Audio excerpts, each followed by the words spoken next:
Selamat pagi saudara-saudariku, para pendengar Embun Surgawi yang dikasihi Tuhan. Selamat memasuki hari Jumat pertama dalam bulan Februari 2024, merayakan pesta Yesus dipersembahkan di Kenisa. Kita mengawali renungan hari ini dengan berdoa. Dalam nama Bapa dan Putra dan Roh Kudus. Amin. Allah Bapa Maha Kuasa dan Kekal, hari ini Putra Tunggal-Mu yang telah menjadi manusia seperti kami, dipersembahkan kepadamu di Kenisa. Di hadapan hadirat-Mu yang agung kami mohon dengan rendah hati, sucikanlah hati dan budi kami, agar kami pun menjadi persembahan yang pantas bagi-Mu. Dengan pengantaraan Yesus Kristus Putra-Mu Tuhan kami, yang bersama dengan Dikau dalam persatuan Roh Kudus, hidup dan berkuasa, Allah sepanjang segala masa. Amin.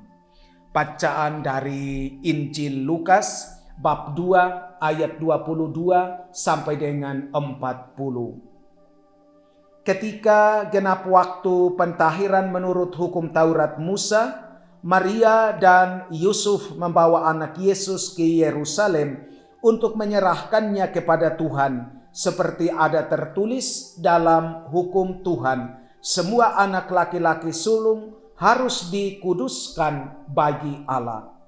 Juga mereka datang untuk mempersembahkan kurban menurut apa yang difirmankan dalam hukum Tuhan, yaitu sepasang burung tekukur atau 2 ekor anak burung merpati.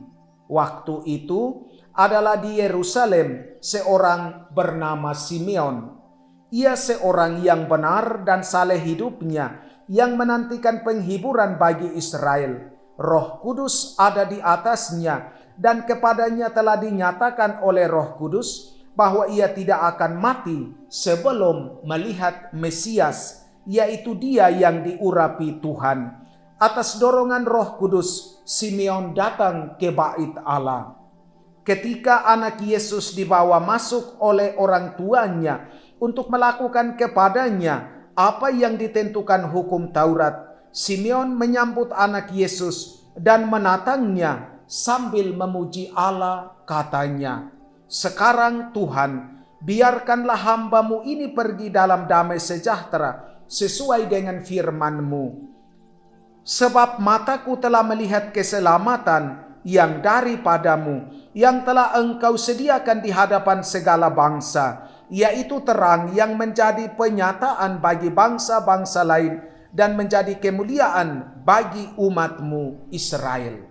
Yusuf dan Maria amat heran akan segala sesuatu yang dikatakan tentang anak Yesus.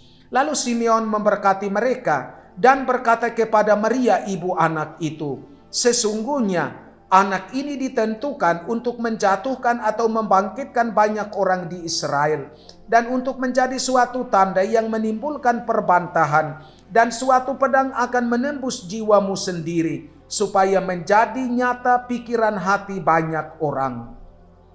Ada juga di situ seorang nabi perempuan, anak Fanuel dari suku Asyer, namanya Hana. Ia sudah sangat lanjut umurnya. Sesudah menikah, ia hidup 7 tahun bersama suaminya, dan sekarang ia sudah janda. Ia berumur 84 tahun. Ia tidak pernah meninggalkan bait Allah, dan siang malam beribadah dengan berpuasa dan berdoa.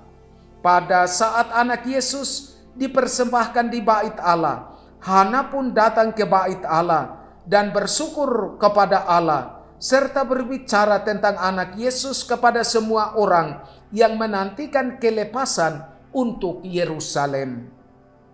Setelah menyelesaikan semua yang harus dilakukan menurut hukum Tuhan, kembalilah Maria dan Yusuf serta anak Yesus ke kota kediamannya, yaitu Nazaret di Galilea.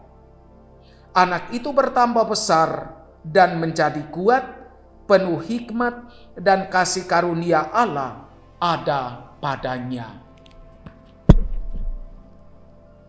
Semua anak laki-laki sulung harus dipersembahkan kepada Allah. Saudara dan saudariku terkasih dalam Tuhan, hari ini pesta Yesus dipersembahkan di Kenisah Yerusalem 40 hari setelah pesta Natal yang juga bertepatan dengan waktu pentahiran. Santo Yosef dan Bunda Maria membawa Yesus untuk dipersembahkan kepada Allah. Sesuai dengan hukum Taurat Musa, semua anak laki-laki sulung harus dikuduskan bagi Allah. Santo Yosef dan Bunda Maria mempersembahkan sepasang burung tekukur dan 2 ekor anak burung merpati, yakni ketentuan kurban tebusan bagi orang yang miskin dan sederhana.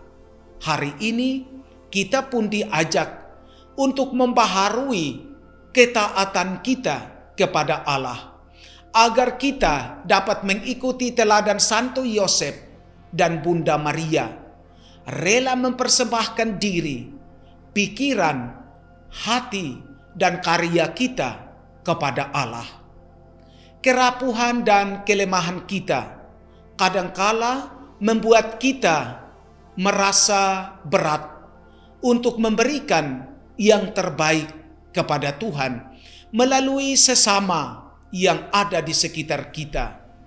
Persembahan diri haruslah dibarengi dengan ketulusan memberikan yang terbaik dan melihat sesama sebagai utusan Tuhan di dunia ini.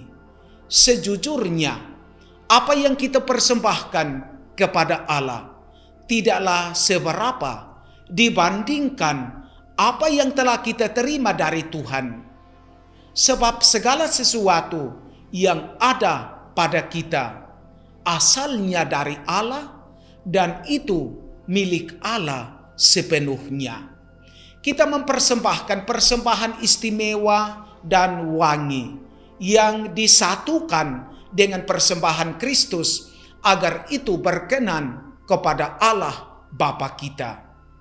Doa, karya, kemampuan dan bakat, kebaikan, rejeki, kesehatan, keluarga yang penuh damai dan sukacita, dan sejumlah berkat lainnya yang kita terima dari Allah, kita persatukan dalam korban Kristus dalam perayaan Ekaristi Kudus hari ini.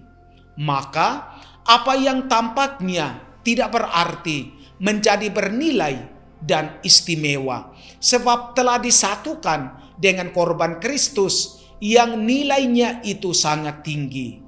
Allah sungguh mencintai dan memperhatikan kita, walaupun kita belum mampu mempersembahkan diri kita seutuhnya kepadanya. Sebagai orang Kristen, kita harus memiliki ketaatan, kerendahan hati, dan kemurahan hati. Ketaatan adalah buah dari kerendahan hati, dan kemurahan hati ini kita lakukan dengan selalu taat pada perintah Tuhan seperti Bunda Maria dan Santo Yosef. Yesus meringkas perintah Allah dalam satu perintah cinta. Cinta yang tulus diungkapkan dengan pemberian diri. Seperti lilin yang menjadi cahaya dengan membakar dirinya sendiri, demikian juga kita mencintai dengan memberikan diri kita kepada orang lain. Seperti kata Santa Teresia dari Kalkuta, lebih baik terbakar daripada berkarat. Hanya dengan begitu, kita dapat dengan jelas memantulkan cahaya Kristus di tengah dunia dewasa ini, mengusir kegelapan kepentingan diri dan dosa, serta menjadi suara terang bagi keselamatan semua orang. Hari ini, kita semua diajak menjadi berkat bagi orang lain, siap untuk beri diri sepenuhnya seperti Santo Yosef, Bunda Maria, dan Tuhan Yesus sendiri yang telah seutuhnya telah memberikan diri mereka bagi Allah dan sesama karena mereka rendah hati dan murah hati. Tuhan Yesus, kuatkanlah hati kami menjadi taat, rendah hati, mempersembahkan diri seutuhnya kepadamu. Amin. Tuhan bersamamu. Semoga saudara-saudari sekalian dilindungi, dibimbing dan diberkati oleh Allah yang Maha Kuasa, Bapa dan Putra dan Roh Kudus. Amin.